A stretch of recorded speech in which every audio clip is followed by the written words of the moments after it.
नमस्कार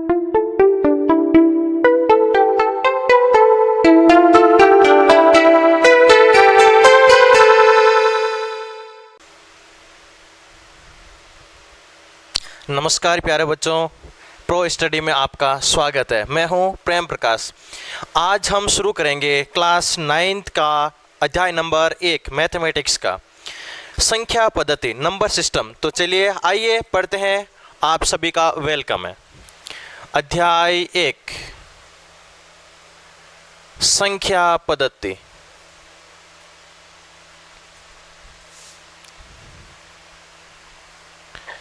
number system, English में इसको कहते हैं नंबर सिस्टम, यानी संख्याओं को अपन जो यहाँ पर संख्या पद्धति पढ़ेंगे वो पढ़ेंगे हम दशमलव संख्या पद्धति।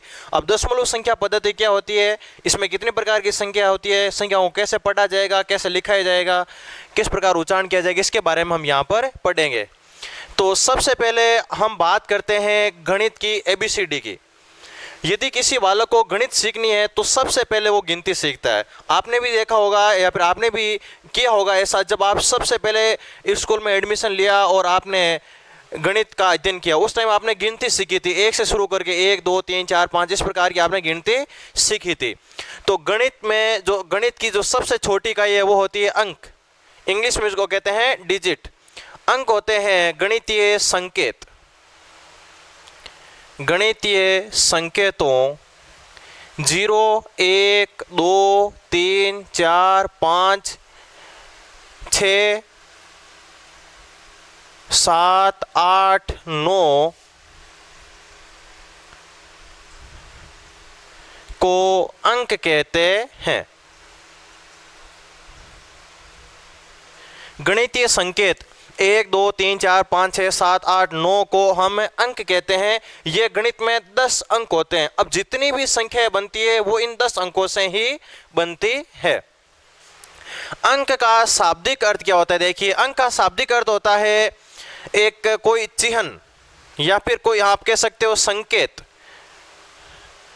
या फिर आप कह सकते हो एक छाप या एक सिंबल। संख्याएं, अब संख्याएं क्या होती है? गणित में अंक तो इतना ही होते हैं, लेकिन इस अंकों की सहायता से संख्याएं आप कितनी भी बना सकते हो। गणित में टोटल अंक होते हैं 0 से लेकर 9 तक 10। अब इनसे आप कितनी भी संख्याएं बना सकते हो। आप अनंत संख्याएं बना सकते हो। 1 और 4 और 5 को पास पास में लिखा तो 145 बन गया। आपने 5 और 0 को पास पास में लिखा तो 50 बन गया। आपने इन संख्याओं को पास पास में लिखा तो 5675 बन गया। तो अंकों को पास पास में लिखने से संख्याएं बनती है, यानी अंकों का एक समूह है, संख्या कहलाता है। अंकों का एक समूह संख्या कहलाता है। अंकों का समूह संख्या कहलाता है, यानी अंकों के समूह से बनती है संख्या। उदाहरण के तौर पर देख लीजिए, 5 और 0 ये एक संख्या बन गई। 0 और 5 ये भी एक संख्या है। 6 7 5 पास पास में लिखा तो ये एक संख्या बन गई। अब देखो, ये भी अपने आप में संख्याएं भी है। ये सभी संख्याएं हैं, ये संख्याएं भी है और अंक भी है। लेकिन अब ये देखिए, ये केवल संख्या है, ये अंक नहीं है। ये केवल संख्या है, ये अंक नहीं है। 10 केवल एक संख्या है, अंक नहीं है। अंक तो 0 से लेकर 9 तक ही होते हैं। इसको भी ध्यान में रखना कि ये अंक भी है और संख्याएं भी है, जबकि 10 केवल संख्या है, अंक नहीं है। यानी 2 अंक आते ही फिर वो संख्या बन जाती है, उसको फिर हम अंक नहीं कहेंगे। अंक हमेशा सिंगल डिजिट में होते हैं। अब देखते हैं हम संख्याएं कितने प्रकार की होती है, क्या होती है। संख्याएं बड़े रूप में 2 प्रकार की होती है। संख्याएं बड़े रूप में 2 प्रकार की होती है। एक तो होती है वास्तविक संख्याएं और एक होती है अवास्तविक संख्याएं। अब आपके सिलेबस में 9th क्लास के सिलेबस में केवल वास्तविक संख्याएं हैं। इंग्लिश में इनको कहते हैं रियल नंबर्स। और अवास्तविक संख्याएं या फिर इनको कहते हैं हम काल्पनिक संख्याएं, इमेजिनरी नंबर इंग्लिश में इनको कहते हैं। यदि रूट के अंदर माइनस की कोई संख्या आ जाए तो वो एक अवास्तविक संख्या होती है। यानी रूट के अंदर ऋणात्मक संख्या का वर्गमूल, घनमूल या चतुर्थ या कोई भी nवां मूल निकालें तो फिर वो एक अवास्तविक संख्या में उसका उत्तर आता है। और वास्तविक संख्याएं भी दो प्रकार की संख्याओं से मिलकर बनी होती है। एक तो होती है परिमेय संख्याएं और एक होती है अपरिमेय संख्याएं। परिमेय और अपरिमेय संख्याएं सम्मिलित रूप से वास्तविक संख्याएं कहलाती है। यानी कि हम अपने व्यवहारिक जीवन में जितनी भी प्रकार की संख्याएं देखते हैं सारी संख्याएं वास्तविक संख्याएं होती है। परिमेय संख्याओं में क्या आता है? पाई एक परिमेय संख्या है, अपरिमेय संख्या में क्या आता है? पाई एक अपरिमेय संख्या है। जिन संख्याओं का पूरा पूरा वर्गमूल, चतुर्थ मूल या फिर कोई भी nवां मूल जिनका पूरा पूरा नहीं निकलता है वे सभी संख्या अपरिमेय संख्या होती है। ऐसी संख्याएं जिनका दशमलव प्रसार अशांत अनावर्ती हो वो सभी संख्याएं भी अपरिमेय संख्याएं होती है। परिमेय संख्याओं में कौन कौन सी संख्या आती है? सभी प्राकृत संख्याएं, सभी पूर्ण संख्याएं, सभी पूर्णांक संख्याएं, सभी अपूर्ण या दशमलव संख्याएं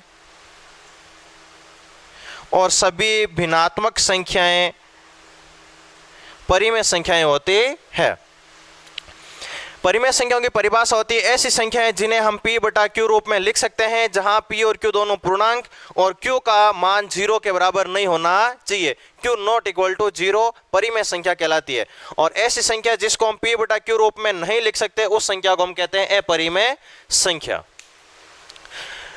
संख्या पद्धति के बारे में मेरा एक सेपरेट वीडियो बनाया हुआ है, उसका नाम है डेसिमल नंबर सिस्टम। उसमें मैंने बहुत ज़्यादा डिटेल से एक एक संख्या के बारे में बताया है। आपको एक भी ऐसी संख्या याद नहीं आएगी जो मैंने उसमें कवर नहीं करी है, यानी सारी संख्या मैंने उसमें कवर करी है। आप जाकर उस वीडियो को कंप्लीट देखिए, आपको काफ़ी कुछ जानने को मिलेगा। तो यहाँ पर मैं ब्रीफ में बता रहा हूँ, फिर भी आप देख लीजिए थोड़ा सा डिटेल में। शुरुआत करते हैं प्राकृत संख्याओं से।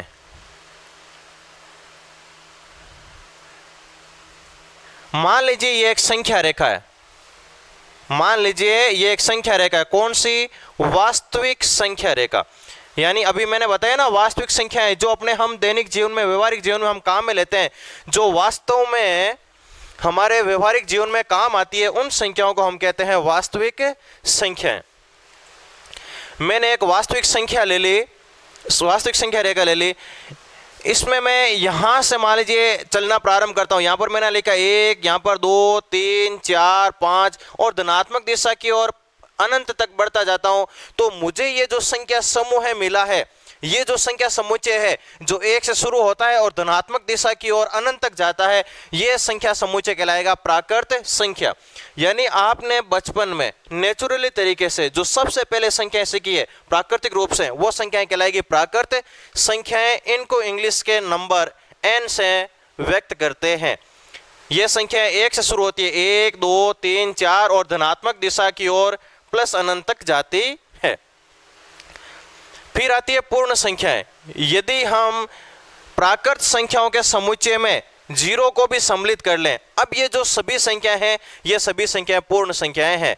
Whole number, WHOLE, whole number यहां से लिया गया है W।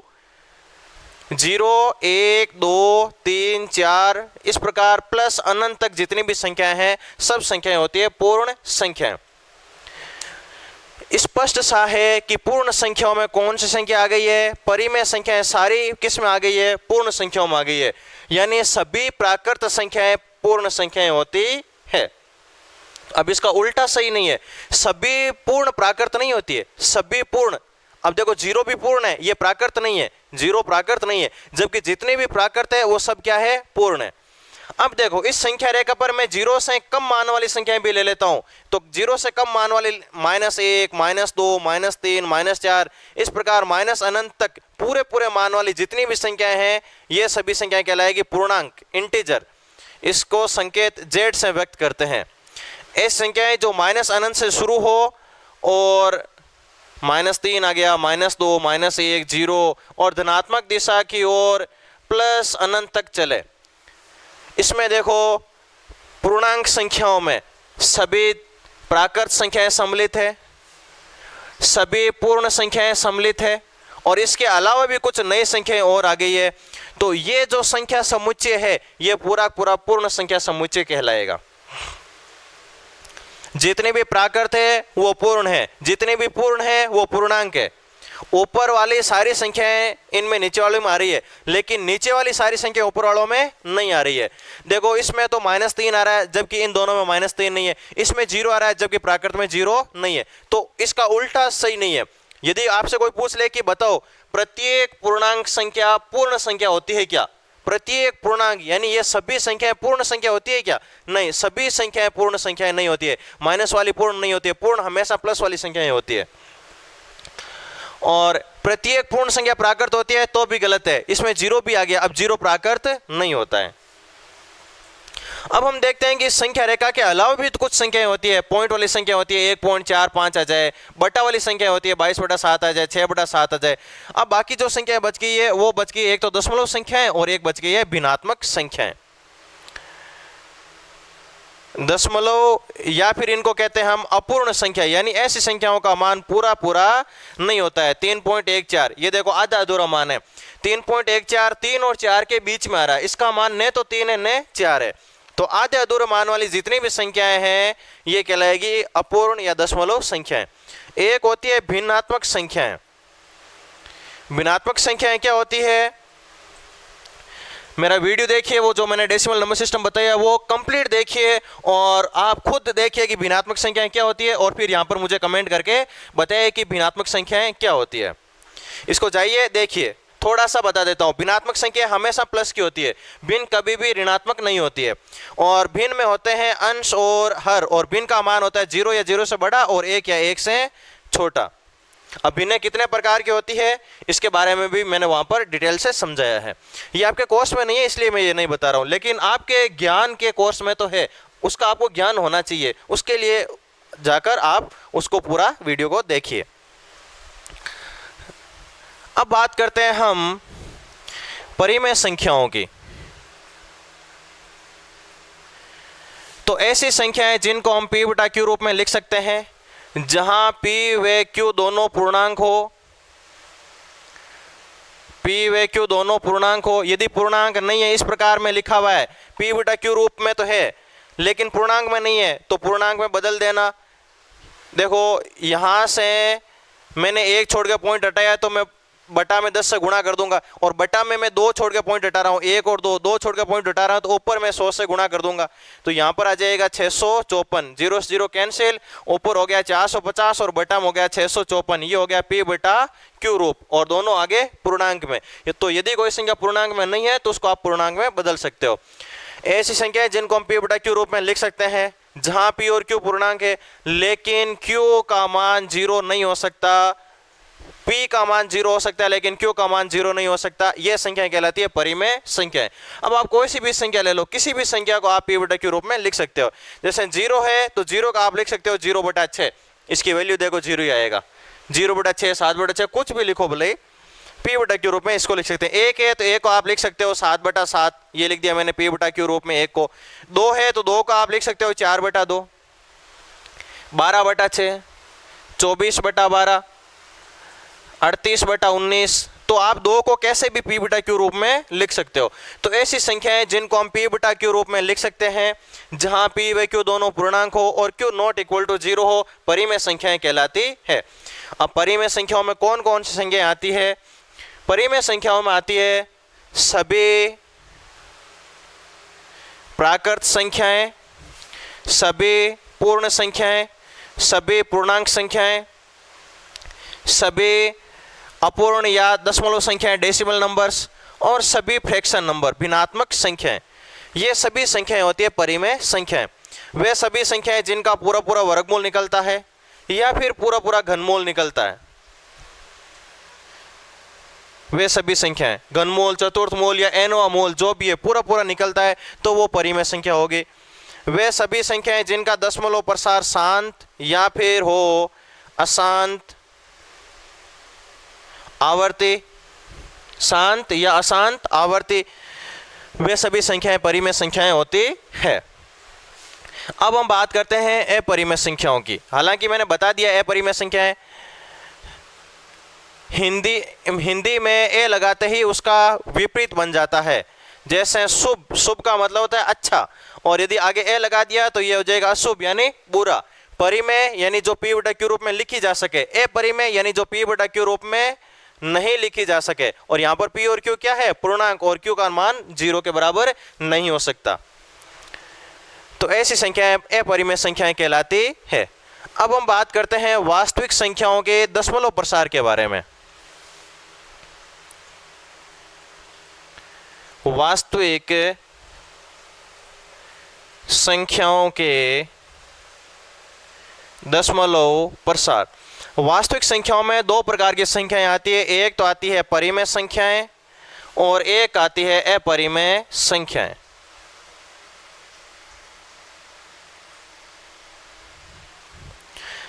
परिमेय संख्याओं का दशमलव प्रसार दो प्रकार के होते हैं। एक तो होता है शांत दशमलव प्रसार और एक होता है अशांत आवर्ती दशमलव प्रसार। अपरिमेय संख्याओं के दशमलव प्रसार होता है एक ही प्रकार का, और वो होता है अशांत अनावर्ती दशमलव प्रसार। अब ये क्या होता है, ये होता है कि परिमेय संख्या है तो उसको हम पी बटा क्यू रूप में तो लिख ही सकते हैं। यदि आप पी में क्यू का भाग दोगे तो या तो भाग पूरा पूरा जाएगा और या फिर भाग पूरा पूरा कभी नहीं जाएगा। लेकिन भागफल में अंकों की आवर्ती होगी, तो इस प्रकार का जो दशमलव प्रसार होगा वो होगा अशांत आवर्ती दशमलव प्रसार। मैं दो उदाहरण लेता हूं। एक तो लिया मैंने 3/6 और एक ले लिया मैंने 6/7। मैंने दो उदाहरण ले लिए। अब मैं भाग लगाता हूं। देखो 3 में मैं भाग लगाता हूं 6 का, भाग जाता नहीं तो 0 पॉइंट यहां पर 0 लगा लिया। 6 का भाग 30 में जाएगा 5 बार, 6 पंजे 30, 0। यानी मैंने क्या किया, भाग दिया, पॉइंट के कुछ अंकों तक भाग गया और उसके बाद में शेषफल क्या हो गया, 0 हो गया। जब शेषफल 0 हो गया तो हम कहते हैं कि हमारा भाग समाप्त हो गया। शेषफल 0 होने के बाद में हम भाग को आगे हल नहीं कर सकते, तो हमारा भाग क्या हो गया, समाप्त हो गया। और समाप्त को ही हम यहाँ पर क्या कहते हैं, शांत। एक होता है ये वाला शांत, इसका तो मतलब होता है चुप, और इस शांत का मतलब होता है समाप्त होना। यानी भाग समाप्त हो गया, भाग समाप्त हो गया तो भागफल भी समाप्त हो गया। तो इस स्थिति में ये जो भागफल में दशमलव प्रसार मिला है, इस दशमलव प्रसार को हम कहते हैं शांत दशमलव प्रसार। अब 6 में 7 का भाग देते हैं, 0 पॉइंट यहाँ पर 0 लगा लिया। यहाँ पर जाएगा 8 बार, 7 8 होते हैं 56, घटाया तो बचेगा 4, यहाँ पर लगा लिया 0, जाएगा 5 बार, 7 पंजे 35, घटाया तो बच गया 5 और 0 50। 7 का भाग जाएगा इसमें 7 बार, 7 7 49, बचेगा 1। 7 का भाग इसमें जाएगा 1 बार, 7 एकम 7, बचेगा 3, 30 हो गया। 7 का भाग 30 में जाएगा 4 बार, 7 चौक 28, फिर बचेगा 2, आगे 0। 7 का भाग इसमें जाएगा 2 बार, 7 दूनी 14, घटाएंगे तो बचेगा 6। अब आगे 0 लगाया तो क्या बन गया, 60। 60 तो हमारे यहाँ पर था। फिर भाग जाएगा 56, फिर बचेगा 4, फिर 35, बचेगा 5। ये सेम ही प्रक्रिया वापस रिपीट होगी, फिर वापस रिपीट होगी, फिर वापस रिपीट होगी। तो ये भाग कभी भी समाप्त होगा ही नहीं। ये देखो इन अंकों की आवर्ती हो रही है, इसके बाद में वापस आ जाएगा 8 5 7 1 4 2, फिर वापस 8 5 7 1 4 2, 8 5 7 1 4 2, इस प्रकार आता ही रहेगा। ये आपकी जिंदगी समाप्त हो सकती है लेकिन ये भाग कभी भी समाप्त नहीं होगा। इतना लंबा है कि यदि मैं ये भाग लगाते जाऊं तो मैं 1 महीने में आपके घर तक पहुंच जाऊंगा। इतना लंबा यह भाग जाएगा और आगे भी जाएगा आपके घर से भी।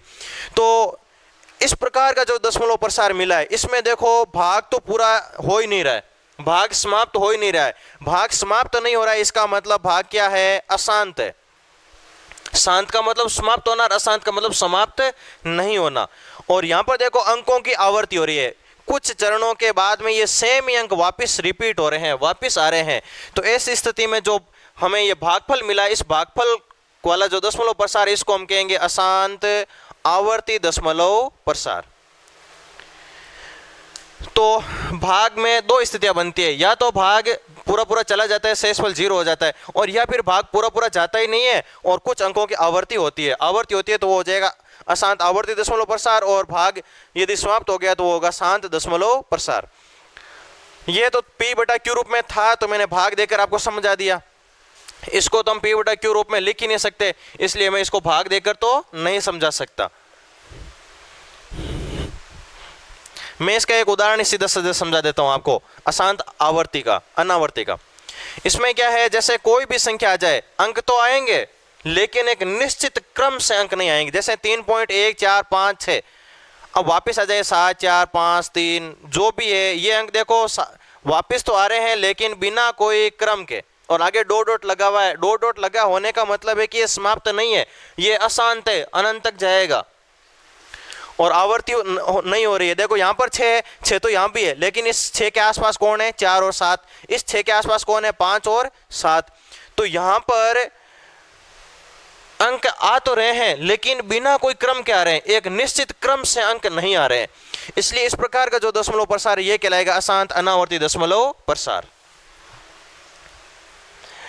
अब बात आती है कि हम संख्या रेखा पर संख्याओं को कैसे दर्शाएं। जैसे मुझे संख्या रेखा पर ढूंढना है 6.754, ये ढूंढना है, तो मैंने आपको शुरुआत में बढ़ाया है अंक गणित का आधारभूत जानकारी या अंक गणित का परिचय। उस वीडियो में मैंने इस टॉपिक को बहुत ही डिटेल से क्लियर किया है। उसमें मैंने आपको समझाया था कि प्रत्येक संख्या में जो अंक होते हैं, प्रत्येक अंक अपने स्थान के अनुसार एक वैल्यू रखता है, उसको हम कहते हैं स्थानीय मान। तो यहां पर 6 का स्थानीय मान 6 है, 7 का स्थानीय मान 7/10 है, 5 का स्थानीय मान 5/100 है, और 4 का स्थानीय मान है 4/1000। तो हम यहां पर क्या करेंगे, पहले एक कोई मैग्नीफाइज या फिर आवर्धित लेंस लेंगे और 7.6 को ढूंढेंगे। देखो 7.6 कहाँ आएगा, ये एक संख्या रेखा हो गई, यहाँ पर है 6 और यहाँ पर है 7। अब 6 और 7 के बीच में आएगा 6.7। यहाँ पर मैं मान लेता हूँ 6.1, यहाँ पर 6.2, यहाँ पर 6.3, 6.4, यहाँ पर 6.5, यहाँ पर 6.6 और यहाँ पर 6.7, 6.8, 6.9 और यहाँ पर आ जाएगा 7। यानी 6 और 7 के बीच में आ जाएगा 6.7। तो अपन ने 6.7 की स्थिति ढूंढ ली। अब 6.7 से भी आगे जाना है, हमें कहाँ जाना है, 6.75 तक जाना है। तो 6.75 कहाँ आएगा, 6.7 और 6.8 के बीच में। तो अब यहाँ पर 6.7, यहाँ पर आ जाएगा 6.71, यहाँ पर आ जाएगा 6.72, यहाँ पर आ जाएगा 6.73, 6.74, 6.75, 6.76 और यहाँ पर 6.77, यहाँ पर 6.78, 6.79 और यहाँ पर आ जाएगा 6.8। तो 6.7 और 6.8 के बीच में कहीं कौन होगा, 6.75 होगा। अब देखो कहाँ है, ये रहा 6.75, लेकिन हमें 6.75 से भी आगे जाना है, 6.754 पे जाना है। 6.754 किन के बीच में आएगा, इन दो संख्याओं के बीच में आएगा। 6.75 से आगे जाओ तो हम यहाँ पर एक और संख्या रेखा बनाएंगे, इनके बीच का लेंस रखेंगे, इनके बीच की संख्याओं को ढूंढेंगे। इस संख्या रेखा पर अनंत संख्याएं हैं, कोई एक संख्या नहीं है। जैसे मैं आपको कहूँ कि ये एक वास्तविक संख्या रेखा है, मैंने इस बिंदु को 1 माना, इस बिंदु को 2 माना और इस बिंदु को 3 माना, इस बिंदु को 4 और इस बिंदु को मैंने 5 माना। अब मैं आपको पूछ लेता हूं, बताओ 2 और 5 के बीच में कितनी संख्याएं हैं। कमेंट करिए सभी और बताइए यहां पर कि 2 और 5 के बीच में कितनी संख्याएं हैं, और फिर अपने उत्तर का मिलान करना। चलिए देखो, 2 और 5 के बीच में अधिकतर बालक ये उत्तर दे रहे हैं कि 3 और 4, 2 और 5 के बीच में 2 संख्याएं आ रही है, जबकि ऐसा नहीं है। 3 और 5 के बीच में ये जो सामने दिख रही है ये 2 संख्याएं नहीं है, यहाँ पर प्रत्येक बिंदु पर हजारों करोड़ों की संख्या में संख्याएं हैं। जैसे 3.1 कहाँ है, यहीं पर है। 3.14 कहाँ है, यहीं पर है। 3.145 कहाँ है, यहीं पर है। 3.00001 कहाँ पर है, यहीं पर है। तो इनके बीच में अनंत संख्याएं हैं, बहुत सारी संख्याएं हैं। तो 2 और 5 के बीच में अनंत संख्याएं है। तो तो अब वापस देखिए 6.75, तो यहाँ पर ले लेंगे हम 6.751, 6.752, 6.753, 6.754। आपको ढूंढना क्या है, 6.754 ढूंढना है ना, 6.755, तो ये आ गया 6.754।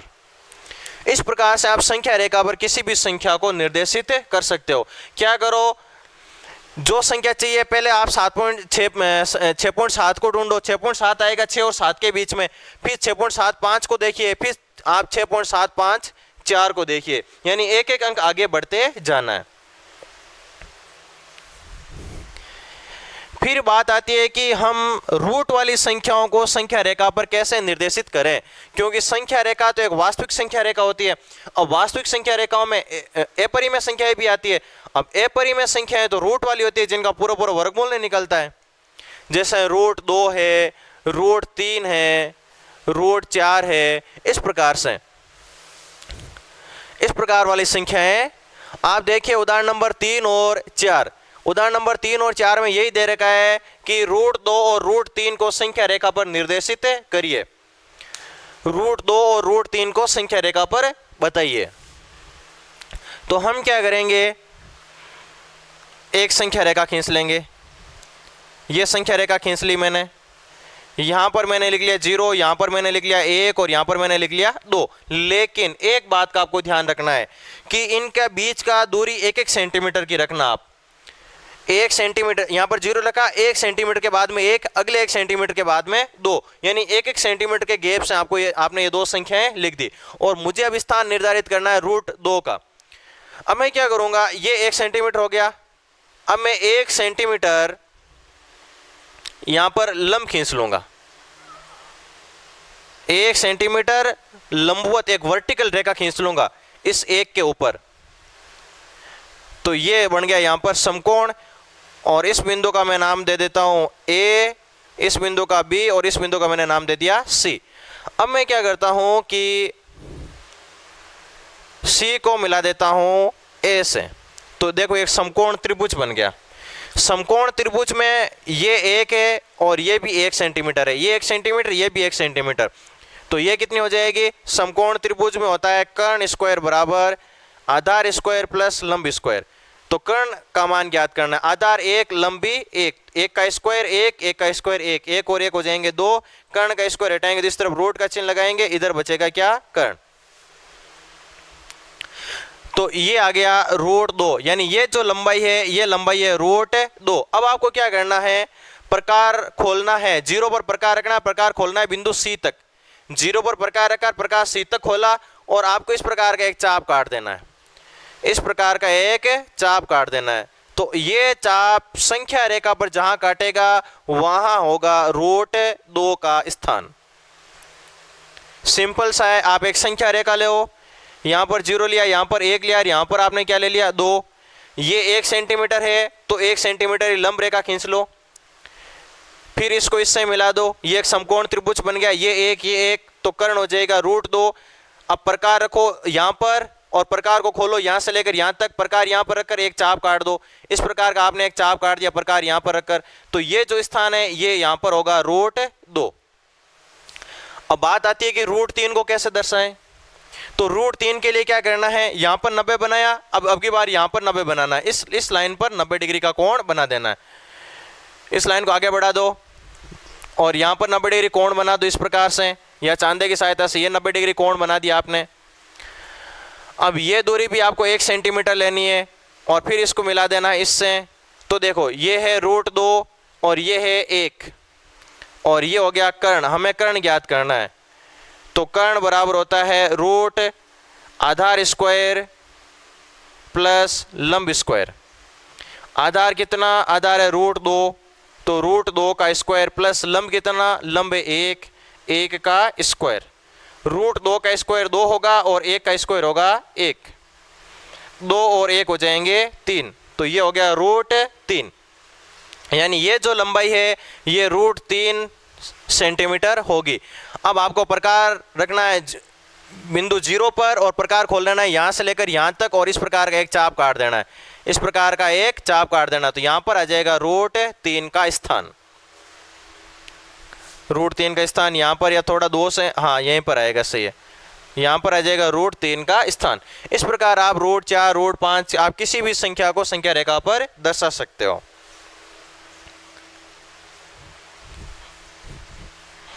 तो ये थी इस प्रश्नावली के बारे में सामान्य सी जानकारी। और अब हम पढ़ेंगे उदाहरण नंबर 1। हो सकता है मार्केट में किताबें नहीं आई और आपके पास में किताबें नहीं हो, तो मैं उदाहरण और प्रश्न पूरे लिखूंगा और उसके बाद में हल करवाऊंगा, तो साथ में जुड़े रहिए।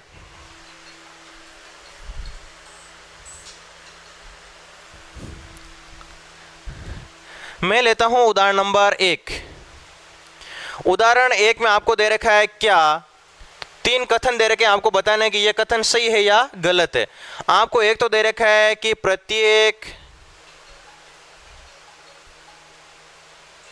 प्रत्येक पूर्ण संख्या एक प्राकृत संख्या होती है। और सेकंड पॉइंट आपको दे रखा है प्रत्येक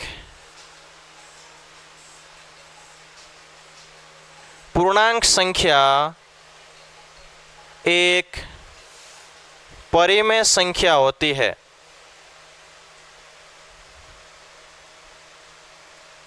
और फिर तीसरा आपको दे रखा है प्रत्येक परिमेय संख्या एक पूर्णांक संख्या होती है। अब इसमें से आपको सही और गलत बताना है कि कौन सा कथन सही और कौन सा कथन गलत है। यह कह रहा है प्रत्येक का मतलब सभी पूर्ण संख्याएं प्राकृत होती है। सभी पूर्ण में 0 भी आ गया। अब बताओ आप, 0 प्राकृत है क्या? नहीं, 0 प्राकृत नहीं है। तो 0 प्राकृत नहीं है तो फिर ये सभी संख्याएं प्राकृत संख्याएं नहीं हो सकती। तो उदाहरण नंबर 1 का पहला पॉइंट असत्य। दूसरा पॉइंट देखिए, प्रत्येक पूर्णांक संख्या एक परिमेय संख्या होती है, यानी सभी पूर्णांक संख्याएं परिमेय होती है। बिल्कुल होती है। जितने भी प्राकृत, पूर्ण, पूर्णांक, अपूर्ण या दशमलव, जितनी भी संख्याएं हैं, ये सारी संख्याएं परिमेय संख्याएं होती है। तो ये कथन सही है। प्रत्येक परिमेय संख्या एक पूर्णांक संख्या होती है। ये कह रहा है सभी परिमेय संख्याएं पूर्णांक होती है। नहीं, सभी परिमेय में तो दशमलव संख्याएं भी आ जाती है, दशमलव पूर्णांक नहीं होती है। बटा वाली संख्याएं भी आ जाती है, बटा वाली पूर्णांक नहीं होती है। तो यह कथन गलत है। अब देखते हैं हम उदाहरण नंबर 2। उदाहरण नंबर 2 में यह कह रहा है कि संख्या 1 व 2 के बीच 6 परिमेय संख्याएं।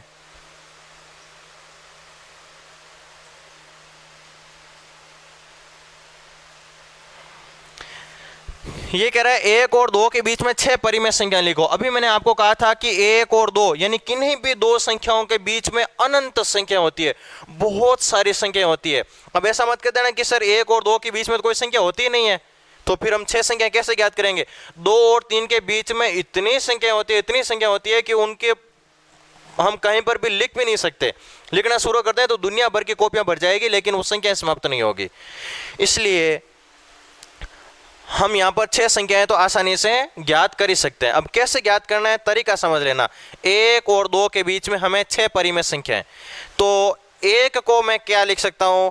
1 को मैं लिख सकता हूं 1/1 और 2 को मैंने ले लिया 2/1। पहले तो मैं इसको परिमेय संख्या के रूप में लिखूंगा, p/q के रूप में लिखूंगा। दोनों संख्याओं को p/q रूप में लिख दिया। p/q रूप में लिखने के बाद में आपको यदि 6 संख्याएं चाहिए तो दोनों को 7 से गुणा करवा दो। 7 चाहिए तो 8 से, 8 चाहिए तो 9 से गुणा करवा दो। तो अब मैं क्या करूंगा, दोनों संख्याओं को 7 से गुणा करवा दूंगा। अंश और हर में 7 से गुणा करवा दूंगा। 1 को 7 से गुणा किया तो 7 और 1 को 7 से गुणा किया तो 7। 2 को 7 से गुणा किया तो 14 और 1 को 7 से गुणा किया तो 7। अब देखो 7/7 और 14/7 के बीच में आप कितनी भी संख्याएं लिख सकते हो। 7/7 और 14/7 के बीच में आएगा 8/7, 9/7, 10/7, 11/7, 12/7, 13/7। इस प्रकार से देखो 3 और 3 ये 6 संख्या आ गई। और उसके बाद में कौन आ जाएगा? 14/7 और इधर कौन आएगा 7/7। 7/7 का मान 1 होता है और 14/7 का मान होता है 2। तो ये था उदाहरण नंबर 2। अब यहां पर मैं आपको प्रश्न देता हूं कि 3 और 4 के बीच में आप 6 परिमेय संख्याएं ज्ञात करो। तुरंत इस प्रश्न को अभी नोटबुक में नोट कर लीजिए। 3 और 4 के बीच में 6 परिमेय संख्याएं ज्ञात करो। ठीक इसी तरीके से क्या करोगे, इन दोनों के बटा में 1 लिखो, फिर इन दोनों को 7 से गुणा करवा दो, फिर इनके बीच की संख्याएं आप लिख दो। चलिए, ये थे 2 उदाहरण। अब शुरू हो जाती है अपनी प्रश्नावली। प्रश्नावली 2.1। चलिए अब देखते हैं हम प्रश्नावली 2.1। प्रश्नावली 2.1 का पहला क्वेश्चन है कि क्या 0 एक परिमेय संख्या है। यह कह रहा है कि क्या 0 एक परिमेय संख्या है क्या। बिल्कुल है, 0 एक पूर्ण संख्या होती है और सभी पूर्ण संख्याएं परिमेय संख्याएं होती है। और फिर ये कह रहा है कि यदि है तो इसको p/q रूप में लिखो। चलो लिख देते हैं। हम इसका उत्तर पहले तो लिखेंगे कि हाँ 0 एक परिमेय संख्या है। अब इसको p/q रूप में लिखना है 0 को, तो आप कैसे भी लिख सकते हो, 0/7 लिख दीजिए। ये हो गया इसका p और ये हो गया q। 0/7 के वैल्यू 0 ही होती है, तो कैसे भी आप इसको p/q रूप में लिख सकते हो। तो पहला प्रश्न था क्या 0 एक परिमेय संख्या है, यदि है तो इसको p/q रूप में लिखो। तो हमने क्या लिखा, हाँ 0 एक परिमेय संख्या है और इसे हम p/q रूप में लिख सकते हैं। हमने लिख दिया 0 = 0/7। ये हो गया इसका p/q रूप। दूसरा क्वेश्चन देखिए। दूसरा क्वेश्चन है, ये कह रहा है 3 और 4 के बीच में 6 परिमेय संख्या है। ये मैंने आपको अभी दिया था। ये आपके प्रश्नावली 2.1 का दूसरा क्वेश्चन है। ये आपको ठीक उस उदाहरण की तरह करना है। अगला तीसरा क्वेश्चन देखिए। तीसरा क्वेश्चन है कि 3/5 और 4/5 के बीच में 5 परिमेय संख्याएं। इन दो के बीच में कितनी परिमेय संख्याएं, 5। कितने से गुणा करेंगे, जितनी परिमेय संख्या चाहिए उसके एक अधिक से गुणा कर दो, तो 6 से गुणा कर देंगे। 3/5 इसको 6 से गुणा कर दो अंश और हर में, इसको भी 6 से गुणा कर दो अंश और हर में। तो ये हो गए 6×3 = 18 और ये हो गए 6×5 = 30 और ये हो गए 6×4 = 24 और ये हो गए 5×अंक 30। अब देखो 18/30 और 24/30 के बीच में आप 5 परिमेय संख्या आसानी से लिख सकते हो। कौन कौन सी, एक तो हो जाएगी 19/30, एक हो जाएगी 20/30। देखो 18 के बाद में 19, 20, अब आ जाएगा 21/30, फिर आ जाएगा 22/30, फिर आ जाएगा 23/30। ये देखो 5 परिमेय संख्या आ गई किसके बीच में, 3/5 और 4/5 के बीच में। अब इसमें खूब सारे लिखने के तरीके हैं। आप 60 से गुणा करवा दो, 20 से करवा दो, 10 से करवा दो, यानी 6 से बड़ी किसी भी संख्या से गुणा करवा दो। खूब प्रकार की अलग अलग संख्याएं आ जाएगी। अब हो सकता है ये उत्तर आप कोई पासबुक लेकर बैठे और उसमें ये उत्तर नहीं मिल रहा हो, इसका मतलब ये नहीं कि उत्तर गलत है, क्योंकि आपको पहले ही मैंने कहा था कि इन दो संख्याओं के बीच में अनंत संख्याएं होती है। तो अब मैंने इस तरीके से निकाली है, हो सकता है पासबुक वाले ने या फिर आपके पास में कोई नोट्स या कोई किताब है उसने कोई अलग तरीके से हल किया हुआ हो, है ना। चलिए अब है चौथा क्वेश्चन, सेमी सत्य और असत्य का। चौथे क्वेश्चन में आपको दे रखे हैं 3 कथन। पहला कथन आपको दे रखा है कि सभी प्राकृत संख्याएं पूर्ण संख्याएं होती है। यह पहला पॉइंट। दूसरा पॉइंट आपको दे रखा है सभी पूर्णांक संख्याएं पूर्ण संख्याएं होती है। और फिर आपको दे रखा है सभी परिमेय संख्याएं पूर्ण संख्याएं होती है। ये 3 कथन दिए। अब आप बताओ इनमें से कौन से सही है और कौन से गलत है। सभी प्राकृत पूर्ण होती है। क्या प्राकृत संख्याएं सारी वापस पूर्ण संख्याओं में आ जाती है क्या? बिल्कुल आ जाती है। तो ये कथन सत्य है। सभी पूर्णांक तो माइनस में भी होते हैं, धनात्मक पूर्णांक, ऋणात्मक पूर्णांक, माइनस की भी संख्या होती है, लेकिन ये पूर्ण संख्या तो सभी प्लस की ही होती है। तो सभी पूर्णांक पूर्ण संख्याओं में नहीं आते हैं। और परिमेय तो अलग होती है। परिमेय ये पूर्ण है, वो खुद परिमेय में आता है, परिमेय पूर्ण में नहीं आती है। कुछ परिमेय है वो पूर्ण संख्या होती है, लेकिन सभी परिमेय वो हैं वो पूर्ण नहीं होती है। तो पहला कथन सही है और बाकी के आगे वाले दोनों कथन गलत है। इस प्रकार से अपनी 2.1 कंप्लीट होती है। अब लेते हैं हम 2.2 का पहला क्वेश्चन। इससे पहले दो उदाहरण है, उदाहरण नंबर 2 और उदाहरण नंबर 3। उदाहरण नंबर 2 तो है √2 का संख्या रेखा पर निरूपित करो, वो मैंने बता दिया। √3 को संख्या रेखा पर निरूपित करो, वो भी मैंने अभी बता दिया। यदि आपको समझ में नहीं आया तो वापस जाओ और इस वीडियो को बार बार रीटेक कर लो, बार बार चला लो और आराम से इसको समझो। अब है प्रश्नमाला 2.2 का पहला क्वेश्चन। पहला क्वेश्चन भी सत्य और असत्य के बारे में है। यह कह रहा है सभी अपरिमेय संख्याएं, अपरिमेय संख्याएं वास्तविक संख्याएं होती है। सभी अपरिमेय संख्याएं क्या होती है? वास्तविक। ये कह रहा है, अब सही है गलत है वो आपको बताना है। सेकंड नंबर पॉइंट पर यह कह रहा है कि √m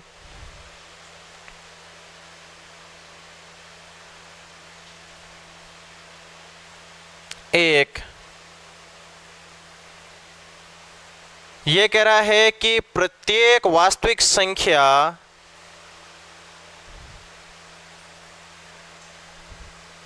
√m के रूप की होती है और जहां m है वो बिलोंग करेगा नेचुरल नंबर से, यानी n एक नेचुरल नंबर है। अब ये सही है गलत है वो भी हमें बताना है। तीसरा पॉइंट देखिए, तीसरा पॉइंट हमें दिया हुआ है, तीसरा पॉइंट दिया हुआ है सभी वास्तविक संख्याएं अपरिमेय संख्याएं होती है। अपरिमेय संख्याएं होती है। तो देखो 3 कथन दे रखे, इनमें से सही कौन सा है गलत कौन सा है वो हमें बताना है। संख्याएं वास्तविक, इसमें 2 प्रकार की संख्या आती है, एक तो आती है अपरिमेय और एक आती है परिमेय। तो वास्तविक संख्याओं में कौन आती है? अपरिमेय, यानी अपरिमेय संख्याएं क्या होती है? वास्तविक। तो ये कथन सही है। और ये कह रहा है सभी वास्तविक अपरिमेय होती है। क्या ये सभी वास्तविक अपरिमेय होती है क्या? नहीं, कुछ वास्तविक है वो अपरिमेय होती है और कुछ है वो क्या होती है? परिमेय होती है। तो ये कथन हो गया गलत। और बीच वाला कथन देखो, प्रत्येक वास्तविक संख्या √m के रूप की होती है। बिल्कुल, आप संख्या रेखा पर जितनी भी संख्याएं देखते हो वो सभी संख्याएं किसी न किसी अन्य संख्या का वर्गमूल होती है। जैसे आपने 4 देखा तो ये वर्गमूल हो गया किसका? 16 का। आपने 2 देखा तो ये वर्गमूल हो गया किसका? 4 का। 4 का वर्गमूल 2, 16 का वर्गमूल। इस प्रकार आप कोई भी संख्या देखो, चाहे आप 1 देखो, चाहे 2, 3, 4, 5 या 6.7 या फिर 6.75, कोई भी संख्या देखो वो किसी न किसी अन्य संख्या का वर्गमूल होती है। तो प्रत्येक वास्तविक संख्या रेखा पर जितने भी बिंदु होते हैं प्रत्येक बिंदु √m के रूप का होता है। चलिए अब देखते हैं हम दूसरा क्वेश्चन। दूसरा क्वेश्चन है किसी भी धनात्मक पूर्णांक का वर्गमूल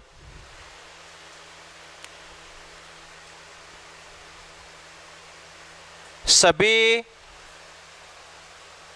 धनात्मक पूर्णांक का वर्गमूल एक अपरिमेय संख्या होता है। यह कह रहा है कि आप किसी भी धनात्मक पूर्णांक का वर्गमूल निकालो वो एक अपरिमेय होता है। ऐसा होता है क्या? देखो आप, मैंने ले लिया प्लस की संख्या 1, इसका वर्गमूल निकालो, क्या एक अपरिमेय आएगा क्या? इसका निकालिए, ये अपरिमेय है क्या? ये अपरिमेय है क्या? ये अपरिमेय है क्या? ये अपरिमेय है क्या? अब देखो इनमें से ये कह रहा है सभी धनात्मक पूर्णांक का वर्गमूल एक अपरिमेय संख्या होता है। तो देखो 1 का वर्गमूल 1 होता है, 2 का निकलता नहीं है पूरा पूरा, 3 का पूरा पूरा निकलता नहीं है, 4 का वर्गमूल 2 होता है, 5 का पूरा पूरा निकलता नहीं है। तो देखो कुछ एक संख्याएं ऐसी है जिनके वर्गमूल पूरे पूरे नहीं निकलते हैं तो वो क्या होंगे? अपरिमेय। कुछ एक जिनके पूरे पूरे वर्गमूल नहीं निकलते वो अपरिमेय, लेकिन जिनके पूरे पूरे वर्गमूल निकल गए वो क्या होंगे? परिमेय होंगे। परिमेय संख्याएं वो होती है जिनके पूरे पूरे वर्गमूल निकाले जा सकते हैं, और अपरिमेय जिनके पूरे पूरे वर्गमूल नहीं निकाले जा सकते। तो जबकि यह तो कह रहा है कि सभी धनात्मक पूर्णांक यानी कोई भी प्लस की संख्या ले उसका पूरा पूरा वर्गमूल नहीं निकाला जा सकता, ये तो ये कह रहा है कथन। इसका मतलब यह कथन गलत है। अब आगे इसने लिखा है कि यदि ये गलत है तो आप एक परिमेय संख्या का उदाहरण लेकर समझाओ। अपन ने ले लिए, दो उदाहरण ले लिए। ये एक परिमेय संख्या है जिसका पूरा पूरा वर्गमूल निकलता है, ये एक परिमेय संख्या है जिसका पूरा पूरा वर्गमूल निकलता है। तो ये क्वेश्चन था कि कोई भी संख्या उसका वर्गमूल निकालेंगे तो अपरिमेय आएगा, ऐसा नहीं है। सभी संख्याओं का वर्गमूल अपरिमेय नहीं होता है। जैसे 1 है, 4 है, 9 है, 16 है, 36 है, 49 है, 64 है, इन सभी संख्याओं के वर्गमूल क्या होते हैं? परिमेय होते हैं, और बाकी के हैं वो अपरिमेय होते हैं। जबकि इसने तो सभी शब्द काम में लिया है, तो ये कथन भी क्या है? गलत है। अब तीसरा क्वेश्चन है कि √5 को संख्या रेखा पर निरूपित करो। √5 को संख्या रेखा पर निरूपित करो। कैसे करोगे? संख्या रेखा खींच ली, तीर का चिन्ह लगा दिया, यहां पर 0 लिख लिया, 1 सेंटीमीटर से 1 लिख लिया, फिर 1 सेंटीमीटर सीधा लंब खींच लिया, इसको मिलाएंगे तो ये 1 सेंटीमीटर, ये 1 सेंटीमीटर, ये 90, तो ये हो गया √2। अब यहां पर 90 डिग्री का कोण खींचेंगे, फिर हम इसको इससे मिलाएंगे तो ये √2 है, ये 1 है, ये √2 और ये 1, पाइथागोरस प्रमेय से ये हो जाएगा √3। फिर हम क्या करेंगे? इस पर 90 डिग्री का कोण बनाएंगे इस प्रकार से, यहां पर बना दिया अपन ने 90 डिग्री का कोण, फिर इसको इससे मिलाएंगे, ये √3 है, ये 1 है, ये हो जाएगा 2। उसके बाद में यहां पर हम 90 डिग्री का कोण बनाएंगे इस प्रकार से, यहां पर 90 डिग्री का कोण बना दिया, इसको इससे मिलाया तो ये 2 और ये 1, 2 का वर्ग होता है 4 और 1 का वर्ग होता है 1, 4 और 1 हो जाएगा 5, ये हो जाएगा √5 का स्थान। अब हम क्या करेंगे? 0 से लेकर यहाँ तक प्रकार खोलेंगे, यहाँ पर प्रकार रखेंगे और यहाँ से इस प्रकार का एक चाप काट देंगे। ये चाप जहाँ पर जाके मिलता है वो होगा 5 का √5 का स्थान। ये ऐसा इस प्रकार से ये होगा √5 का स्थान। सरल सा है, इस वीडियो को आप बार बार रीटेक करके देख लीजिए। ये 1 तो ये √2, ये √2, ये 1 तो ये हो गया √3, ये √3, ये 1 तो ये हो गया 2, यानी √4, √2, √3, ये हो जाएगा √4 और ये हो जाएगा √5। इस प्रकार √6, √7, √8 आगे आते रहेंगे। तो इस प्रकार से ये था आज अपना पहला चैप्टर 2.1 और 2.2 के बारे में। अगला चैप्टर पढ़ेंगे हम 2.3, 2.4, सॉरी ये था 1.1 और 1.2 के बारे में, 1.1 और 1.2 के बारे में। अब आगे हम पढ़ेंगे 1.3 और 1.4। तब तक के लिए नमस्कार।